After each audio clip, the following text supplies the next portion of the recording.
When did we meet? Hannah and I first met in an a cappella group at Smith College. There's a bunch of them on campus, but the one that we were both in was called the Smith and Poofs. They're the oldest female collegiate a cappella group in the country, which is our like tagline, which we have to say every time we talk about ourselves. But yeah, Hannah's a year older than I am, so she had been in the group for a year and a semester. I got into the group in the springtime. So it was the beginning of the spring semester, and that would have been 2009. And we were friendly. I mean, I felt like I was starting to get to know everyone in the group, and Hannah and I didn't have any, we weren't super close.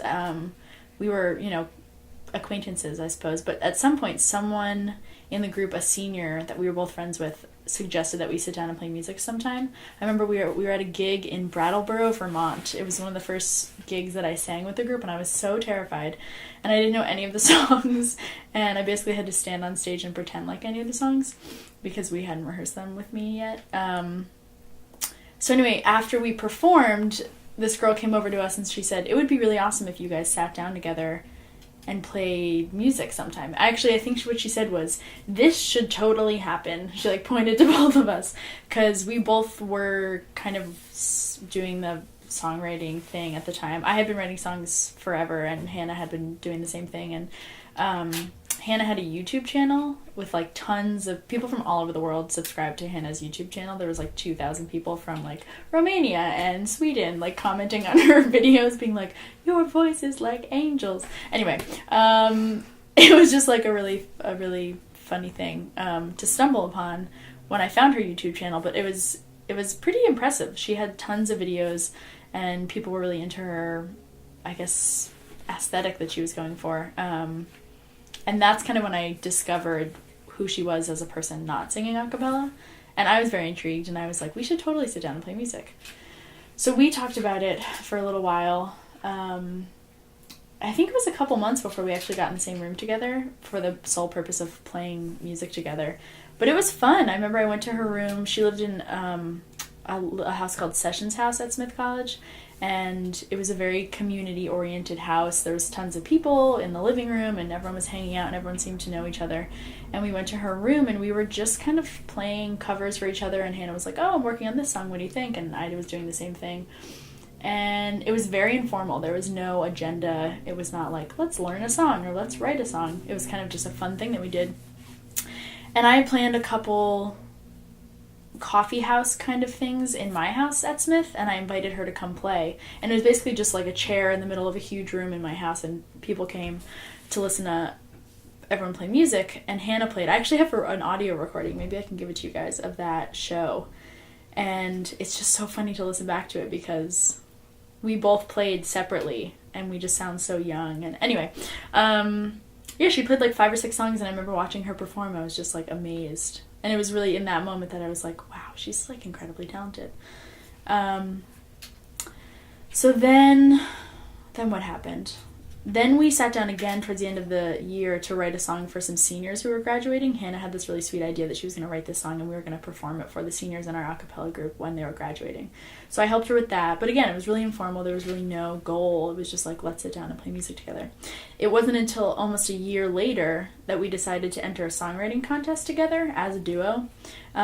There's a very well-known festival called Lilith Fair that started in the early 90s, and it was kind of centered around bringing female artists together and having a showcase of just only female artists. And they had like a revival for their 10th anniversary.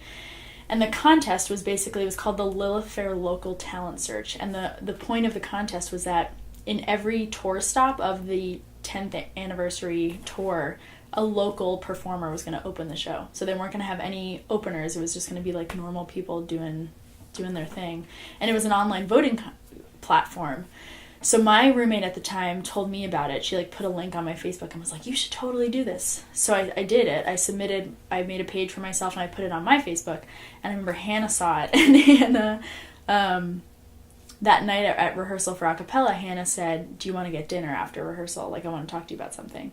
And Hannah later told me that she was super jealous. Like, she saw that I was doing this contest and she was like, oh my God, like, that's so cool. And I can't do this because she'll think I'm stepping on her toes. And oh my God, like, what are we going to do? So she approached me and said, do you have any interest in doing it as a duo? Like, if we were Hannah and Maggie, we could rally our fan bases. We could put stuff on my YouTube channel and get people to vote there, and you could like contact all of your people on the internet. I had like a Maggie Krause music page on Facebook. I think it's still up, actually.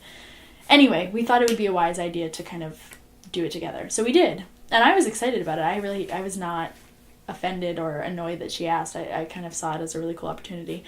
Blah, blah, blah. Long story short, we made it to the final round of the New York State contest, I guess, and we actually won the popular vote. Like, in the voting platform, we were the winners, which was really cool. But then the final round was like a panel of judges that selected a winner, and we didn't get picked, which thank God we didn't, because we had one song.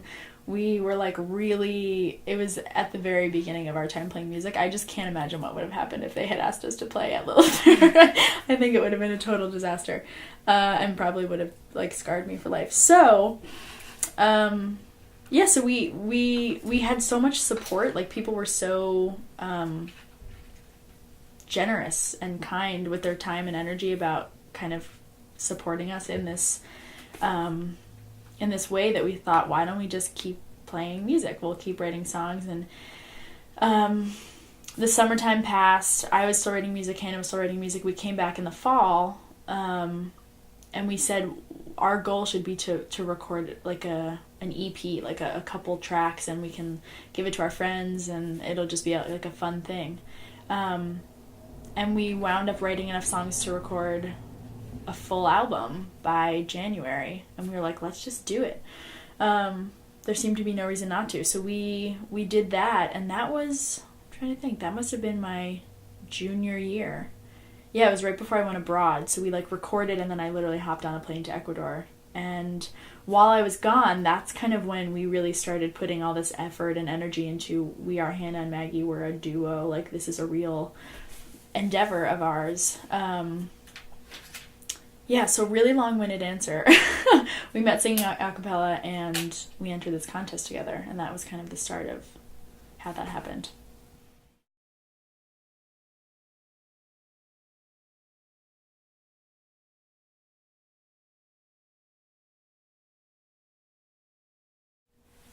Yeah, it was actually kind of remarkable. We were both kind of anticipating that it was going to be a very unproductive time for us. I was going to be away in South America. Hannah was about to graduate. It was her final semester at college. And I was definitely worried that we had put all this time and energy and money into recording these songs, and then I was going to come home and it was kind of going to be like anticlimactic, and it was just going to fall off. But I think the combination, Hannah and I are very, I don't want to say emotional people, but we're very, we have similar soft spots for, I don't know, like things that inspire us. And I think her impending graduation and me being so far from home was they were really good catalysts for writing so many songs. So we were talking every day while I was gone. We had a very long Facebook message thread that was just writing music. And she would record something and send it to me on GarageBand, and then I would edit it and record vocals over it, or I would put in like a little percussion and I'd send it back to her, and we would do this constantly back and forth. And we really talked like every day. And it was a really productive time for me to be writing songs, just because it was such a bizarre experience for me being away. It was the first time I lived in a city. It was the first time I was really that far from home for an extended period of time. So I was writing songs. I wrote more songs in that 6 months than I think I've written in any other concentrated amount of time. So I didn't feel that far from her. I felt far from everyone else in my life, but we were talking pretty consistently. So so I guess that album came out while I was in Ecuador. It was like available for sale. And again, we were blown away by how supportive people were being. You know, people would find us on the internet. I think we had a couple album reviews that were written and put online. And slowly but surely people would, send us a Facebook message or write us an email and say, hey, I'm really into what you guys are doing or something. It was just so incredibly encouraging and so unexpected that anyone besides our parents would be so rooting for us. So we had all these songs. This album had come out. Hannah was graduating, but all signs pointed to us needing to make another CD at some point in time. And I'd say the vast majority of the songs that ended up on our second CD were songs that we wrote while we were away from each other, which is kind of interesting. So yeah, that was kind of what that time period was like for both of us.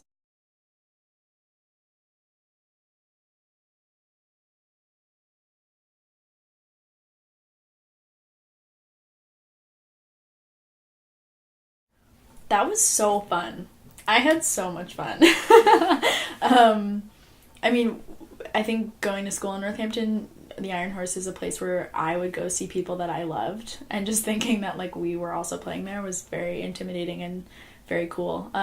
We had opened a show at the Iron Horse in December of my senior year, so 2011, and we totally lucked out and got to open for Dar Williams. Do you know who Dar Williams is? Yeah, she's like a legendary, folky, awesome person who's just has always done really good work in the world. And yeah, when we found out we were opening that show, we were like freaking out. I was like, oh my god. My parents came. Hannah's mom flew from California to see us do that, which was just awesome. She's very supportive and she loves our music. So yeah, so we played there, and then we always said, you know, we should try to headline a show here. We should try to come back and play like a show and be the headlining act. And the booker for the Iron Horse contacted us at the end of the summer and said, hey, we'd love to get you into the kind of the Iron Horse Entertainment Group circuit. They do Pearl Street and the Basement and the Iron Horse and the Calvin, and they were kind of expressing an interest in getting us to the Iron Horse at some point. So we were like, oh my god, we have to make this happen. But it was awesome. It was so much fun. We had just released the album. We had just played the night before in New York City at the Bitter End for our official album release party. And it was such a beautiful moment, just because there had been so much stress and chaos going into getting the album out. The album was finished in July. It was supposed to come out in October. We pushed it back until February. And it was just like a marathon of trying to get all these details to come together.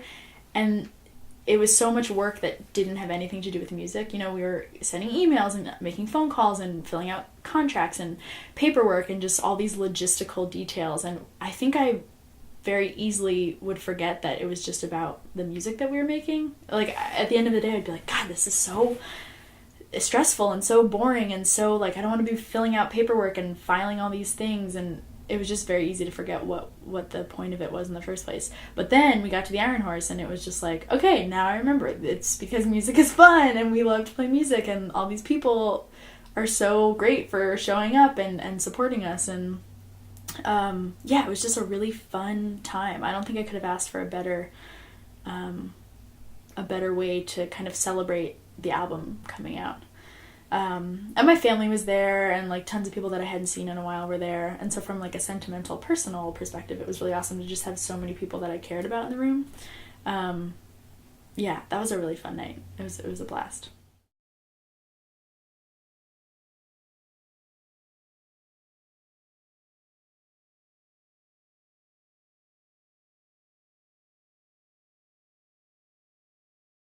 Definitely. Yeah, so I guess in the very early stages of our conversation with the talent booker who does the Iron Horse circuit, he wanted us to play the Basement. And I always forget that the Basement has music, because the only time I go to the Basement is like because it's a bar and it's like a place where you go dancing, and it doesn't always click that it's a music venue. So we said, absolutely, like, let's do it. Do you think that if we pack the Basement, you would consider letting us play at the Iron Horse? And he was like, yeah, sure thing. Like, we'll figure it out later, but let's focus on the Basement right now. So we, you know, in booking that show, we kind of felt like the pressure was on to show them that we could pack the place, or we were claiming that we could pack the place. We were a little worried because it was a 21 and over venue, and every time that happens, you kind of cut the number of people that show up almost in half, you know, like it just cuts off a huge group of people that could come to the show if they wanted to come to the show. So we ended up splitting the bill with a local artist who's super, super talented, and it was really nice meeting her, and she brought some people out, and it was just like a very stress-free night. But as we were loading in, I was like, wow, like what if like not a lot of people come and then we can never play at the Iron Horse and all of our dreams will be crushed. And again, one more time that I was totally blown away by how many people turned out. It's so nice. I guess I can just relate to being in college and being so stressed out all the time and having so many opportunities and events, and you need to sleep, you need to go to class, you need to do all of these things. And so anytime someone in college makes an effort to come to one of our shows, I am extra impressed and feel very loved, because there's so many things that people could be doing with their time. And I guess that goes for all humans in the world, but I just know because I graduated very recently, and I remember, there are tons of things that I wanted to do all the time that I didn't get to do because I just was so exhausted. But anyway, so we played that show. A lot of people came, which was really great. And we kind of told everyone, we were like, hey, like, so if we get to play at the Iron Horse, like, you should all come again and see us again, because this is really fun. And yeah, we had a blast that night. And I guess not long after that, the people from the Iron Horse said, hey, we got the numbers back, and like, we'd love to have you at the Iron Horse. And it was kind of a more drawn out conversation than just that, but that was kind of the gist of the interaction. And yeah, we had a blast. We had a really good time playing both of those shows.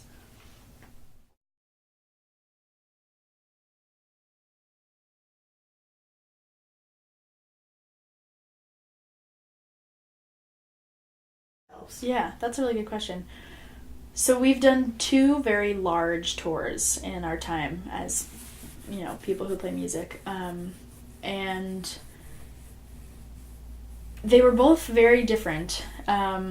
We've learned a lot about the United States of America in doing these tours. And again, it's a very like microscopic perspective that we've gained doing these kinds of trips, because we're rarely in a city for more than 24 hours. It's usually the first and last time we're there. That's not totally true, but Topeka, Kansas, when I will be there again, I have no idea. So it's kind of it feels like a very sped up time warp kind of experience. And it was incredibly helpful to learn kind of what are the factors that contribute to a good show. Because when we first started playing music, we really would just play any show that came our way. If someone emailed us, or if we stumbled into a venue, or, we met someone else who plays music, we would pretty much be down for whatever. But obviously, like everything in life, the more you do it, the more you know about it, and the more you become informed about what is at the core of like a good experience. Much of tour was not great experiences, but learning experiences. And I think there's a lot that kind of goes into who we are as people who play music is very multifaceted. We're young, so a lot of times people think we're naive. People think that we don't really know what we're doing. I think that kind of, when people see us, that's one of the first things that crosses their minds is like, if we're trying to get into a show and people read about us, or we, look us up quickly and realize that we're 23 years old, you'd be surprised how much that plays into someone's disinterest in having you be a part of whatever they're trying to do. We're also girls, women, traveling across the country. My parents were like, you have to just be careful because you're young, you're girls, like whatever you want to say about gender stereotypes and the limitations of being a young woman in the world. But that definitely came into play more often than I would have hoped, just because, I don't know, you go to a liberal arts college like Smith and you feel like you're a little bit more in tune about like how the world perceives women, but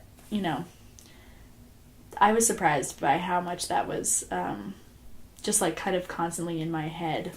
And because music is mostly, I don't want to say mostly men, but like the vast majority of like young touring musicians are men.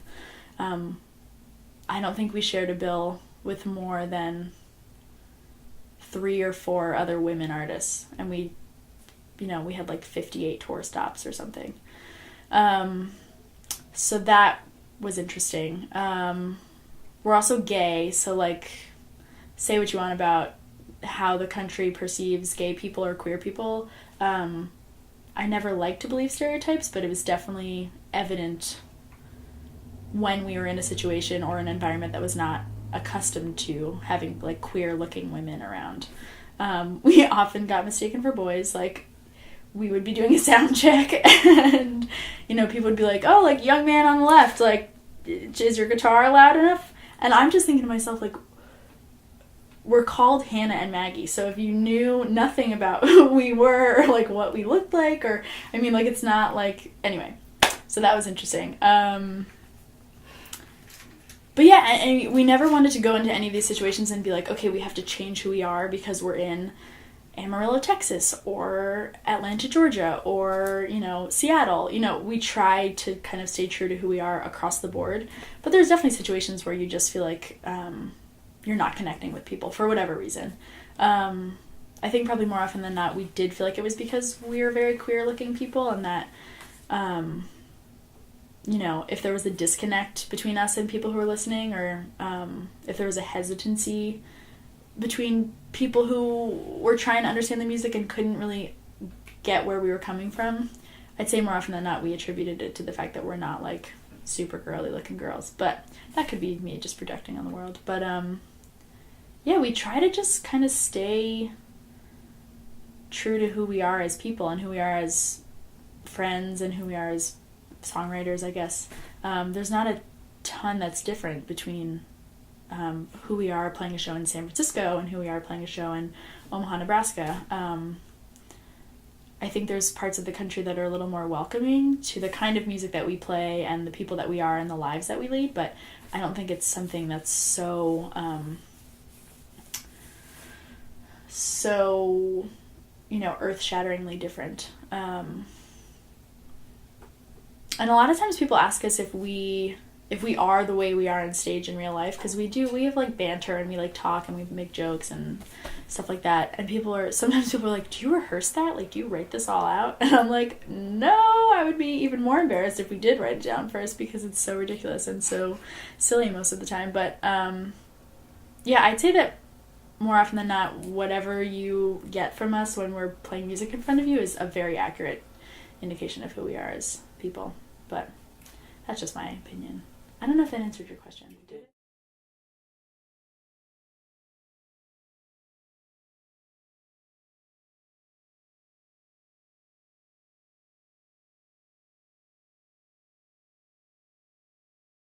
Yeah. That's a really good question. I think singing songs that are about very specific experiences is a very tricky strategy in, like, dealing with things, because at least for me, I find that I don't feel like I've dealt with an experience until I've written a song about it. And that's not to say that I just go around intentionally trying to write music and I'm like, okay, I have to sit down and write this song about why I'm upset right now that my car broke down, otherwise I won't be able to get over it and everything will be awful. But I really do feel like once I have this kind of concrete start to finish little 3 to 4 minute thing that kind of digs into something that was meaningful to me, I feel like I can kind of take a deep breath and move on.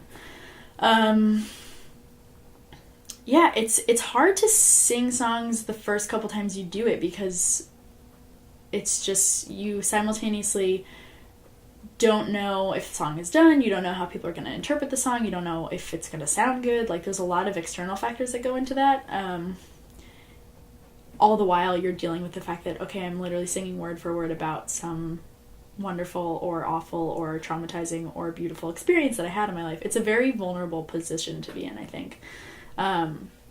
Just the same way as I could imagine that people who paint, if their painting is up in a gallery and they're watching people walk around and look at it, you can't really go up to every single person and say, okay, so here's what I was thinking when I painted this, or this is what it means to me and this is why it looks this way.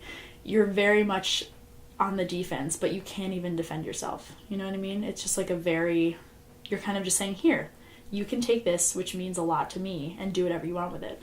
So I think it is hard to kind of do that, but it's a really lovely way to express yourself, I think. And I'm often amazed by how many people come up to us after, I don't mean to sound like a jerk when I say this, or like arrogant, but people often come up to us after shows and say, that song you played, I can totally relate to that, or I totally connect with that, and I had this really hard time in my life, whether it's like a breakup or a family problem, or just like moving from one significant part of your life to another. I think people can relate to that kind of stuff, which is amazing. I mean, it's probably one of the only reasons that we still play music, because to be able to feel like what you're doing allows you to connect with people that you otherwise wouldn't have a way to interact with is kind of special. But again, it is very scary. It's also scary because they're usually, you never know if someone you wrote a song about is going to be there, or if, someone who knows what you're singing about is going to be, processing it. Like it's a very, I guess the word I would use is it's a very vulnerable way to feel. But it's nice. It's fun. I think it's something everyone should try at some point in time. Because it's a very like cathartic, very productive way to kind of make sense of something, I think.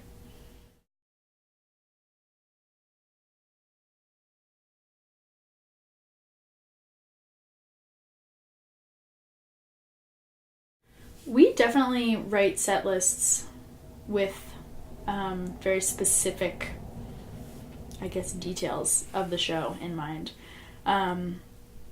If we're playing after someone who's really upbeat, we're usually going to try to kind of keep that energy going. If we're playing to an older crowd, we're going to try to throw in songs that we think older people can relate to, or older people can kind of jive with, I guess. Like we play a lot of James Taylor covers when we play crowds that are, like my parents' age and stuff like that. I think we try to assume as much as we can what people are going to want to hear and what people are going to want to be listening to for an hour or 2 hours or whatever it is. If we know nothing, then we'll probably just, construct a 60-minute set and that's it. And on stage too, like if we realize that something is not going to work, we'll usually just talk to each other very quickly and say, so let's not play the next one. Let's just go keep moving forward. We try to be aware of the situations that we put ourselves in. And we try to just do what we think is the best fit for whatever situation we're kind of walking into. Yeah.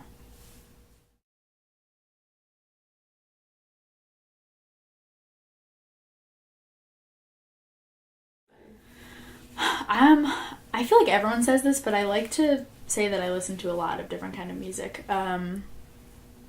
I was kind of raised, my parents were really into, I guess, like the classic rock era. Like there was Eric Clapton and Crosby, Stills and Nash, and my dad is a huge Deadhead, and like that kind of genre of music, or that time period, I guess, was always on in my house.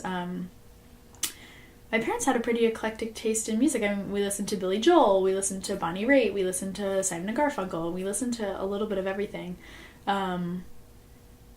And that stuff is forever on in my room or wherever I am. I look at that time period, I guess like before the 70s, I just think was such a pure time for music, because you had to be talented to go into a studio and record an album. There was no question as to whether or not someone was physically able to do what they did on an album, which it just will never happen again as long as any of us are alive. So that's an interesting thing to put on a record and say, wow, this is real. So that's always interesting to kind of delve into that side of music. But I love Beyonce, and I love top 40s pop music also. Do I get inspiration from that kind of music? Probably not. But I'm trying to think of what else I listen to. I listen to a lot of people that we often get compared to. I listen to Brandi Carlile. We get compared to Simon and Garfunkel quite a bit, I think, because there's two of us and we do like harmonies and stuff like that. I love Simon and Garfunkel. I love Paul Simon and the world of music he created. But I do like a lot of the earlier stuff. What else? I love Chris Brown. I love Kanye West. Not so much currently. I feel like Graduation was the last album that I could really get into with him. But anyway, I guess there's a lot of music that I appreciate. And I think even if you're not aware of it, whatever you're listening to is going to come through in what you try to do, in small ways and large ways. And it's so funny because sometimes when Hannah and I are writing music, we have similar taste in music as well. So Hannah and I are kind of listening to the same things a lot of the time. And Hannah will play me a song and I'll be like, wow, this is amazing. Like, I'm really into this. And then we realize that, the first half of the first chorus is note for note a Brandi Carlile song, or like something that Crosby, Stills and Nash did, you know, very clearly. There it is in Hannah's song. And it's hard to kind of pick up on those things when you're both listening to the same stuff and you've heard it so many times that it just seems like, oh, that sounds good, but then you don't really figure out why it sounds good because it already exists. But yeah, musically I kind of get inspiration from a lot of different stuff. If I hear a song, usually it's sort of fueled by jealousy. Like if I hear a song that's like really awesome, my immediate thought is like, oh my god, I'm so mad I didn't write that song first, which is such an unbelievably unproductive and inappropriate way to respond to hearing a song that you like, because it's just stupid. But if I do hear a song that I like, I will often sit down and be like, I'm gonna write a better song, or like I'm gonna like try to get in on whatever was going through that person's head when they wrote that song. You know, which I don't know if that's productive or not, but that is often what happens. Which is dumb. But yeah, and then in terms of like things that inspire us, like events in life or like relationships or just things you see on outside your window that end up being songs, it's kind of a little bit of everything. Like I feel like Hannah has a really beautiful ability to just like quietly observe the world that's going around her and just like pull little very like poetic interpretations of what is happening. And I admire her for doing that a lot, because it's like so simple that you like, there's a song that she wrote called Muscle and Bone, and it's basically just like her like looking around and seeing the world around her in this like new environment and just like trying to make sense of all of it. But it's very like simple, very everyday experiences, but it's just like something about it works so perfectly. So yeah, I don't know, I guess it kind of comes from a lot of different places, but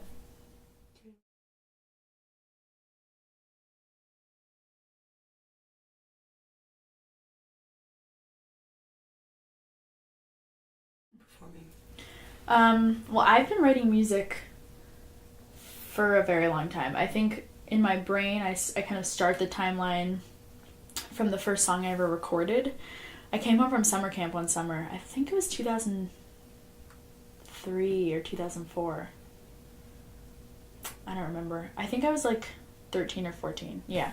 And a counselor that was teaching the guitar class that I was taking had just kind of delved into the world of at-home recording, and he was explaining to me all of the software and mixers and just like the process of recording, and he really wanted to bring all of that equipment to camp and have like an audio recording studio class, which never happened, but we talked about it a lot. And I remember I came home from camp that summer being like, oh my god, I want to record music, because it never really occurred to me. It was before like people had laptops that were my age, and there was things like GarageBand where you could very easily record something, so just the concept of playing something and then being able to play it back was crazy to me, which is so funny because it wasn't that long ago, but like you couldn't do that unless you had a very widespread knowledge of like what equipment you needed and how to burn a CD and like all these things. So the first song that I recorded, I guess, was in 2004 or something, and I don't know, when I listen to those recordings, it's like very simple. It's kind of embarrassing. It's like very juvenile approaches to music, and I sound really young, and it's just kind of like, it sounds very like unfinished to me, I guess. And I think it's very possible that like later in life I will look at the music I'm making right now and think the same thing. But that is like very much on the other end of the spectrum, I feel. It's like very middle school. But Hannah likes to joke that I wrote the same song 100 times for the first like 6 years that I was playing music, because if you listen closely enough, it's a lot of the same chord progressions and the same like little hooks and the same melodies, and I guess I have a strong tendency towards one kind of songwriting process, and I to this day will bring Hannah music and be like, hey, I'm working on the song, and she's like, yep, sounds like a Maggie Krause song, and I'm like, damn it, because it's so frustrating to feel like you're onto something and then you realize you've done it already. But definitely when I started playing music with Hannah, things opened up. I mean, I feel like I really had like double the energy going into the music, so it really kind of cracked everything right open. And it was just amazing to collaborate with her and just have songwriting be a collaborative experience, because it was never like that for me before meeting her. I played in bands and stuff, but I never wrote music with anyone, so that was really cool when we started doing that. And then I think the music that we make now, I have this theory that anyone who ever makes music and records music, your first album is so totally estranged from like what you're actually going for. And I think just the process of like finishing songs and completing them and recording them and having them just be done is such a more satisfying achievement than really honing in on what the songs sound like. Just because I've met so many people that we have played music with who are kind of doing the same thing we're doing, and whenever we play shows with them, we always trade CDs, or we try to anyway. It's a way for us to like have stuff to listen to in the car and just to kind of hear what other people are doing. Anyway, anytime we get more than one CD from someone we've played with, we're always amazed that pretty much across the board, the first CD is just, it's like the practice round. And I think that's true for our first CD. I just think that there's something that you don't quite get to apply to the music until you've already heard it out of context once. Does that make sense? So like hearing our first album, we kind of were able to take a step away from it and say, okay, this is what actually ended up happening. This is what the songs actually sound like. Now we're going to do something totally different. And I think it takes some getting used to like being in the studio and just kind of translating songs from I'm playing my guitar to now there's a drummer and like we can layer vocals on top of each other. I guess it's just like a closer representation to what you're actually going for. And I often think about that with us because we so often fall in the folk category, and I really do think that our first album is pretty folky. You know, I think the instruments are acoustic instruments, they're mandolins and guitars and instruments that are traditionally played in folk music, but I always kind of just like scratch my head when people land on the folk thing, just because in my head, the way I hear the songs that we play in my head, they're not folky. And especially the album we just made, I think it's like a pop album more than it is a folk album. I think if someone was like, I'm going to listen to folk music right now, and they put our CD in, they would be like, this is not what I thought it was going to be.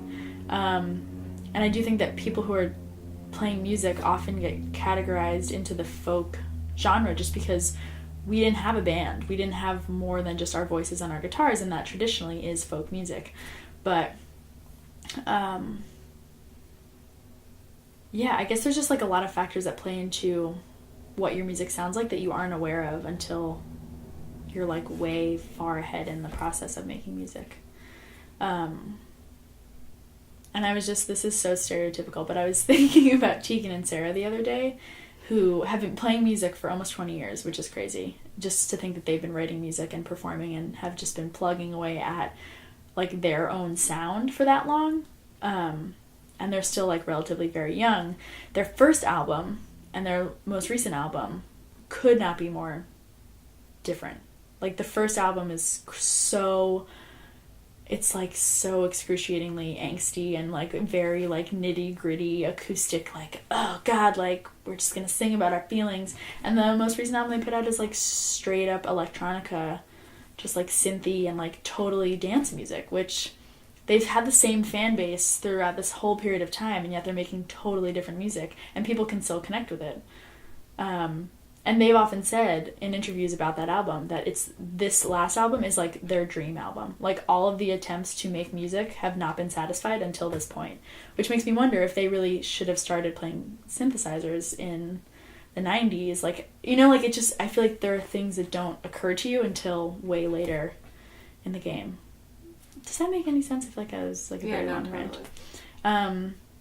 So I don't really know how our songwriting has changed over time, but it definitely has changed. I think I'm still trying to figure out what is different every time, but there's something that kind of holds it all together where like if you listen to our first album and our most recent album, you can tell that it's like obviously the same people and there's like similar things going on, but I do think there's some change that's happening, but I guess I'm not sure what it is.